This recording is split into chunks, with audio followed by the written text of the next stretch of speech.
বহুত দিন হ'ল আমি খানা খোৱা নাছিলোঁ, তাৰ কাৰণে ভাবিলোঁ যে আজি এটা সৰুকৈ খানাই খাওঁ। আৰু খানাটো হ'ল ইহঁতৰ ঘৰত, আৰু ছাগলীটো ইয়াক বহুতেই ভাল পায়, কাৰণ ইয়াৰো স্বভাৱবিলাক অলপ ছাগলীৰ দৰে।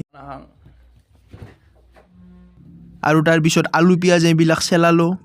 মোবাইল চাই চাই ৰান্ধনীয়ে ৰান্ধি আছিল, তাৰ কাৰণে মই অলপ কিবা সিয়াক মোবাইল চাই চাই কিয় বানা খাৱা বস্তু বনাব ধ্যান দি।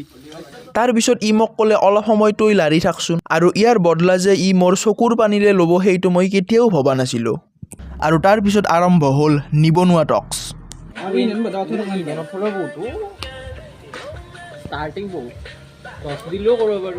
অঁ 10,000 দিলেও পাৰি দে ভাই। চলিকেইটা বেয়া নহয়, যদিহে আপোনালোকৰ হাতত কিবা কাম আছে ইহঁতক দিব পাৰে।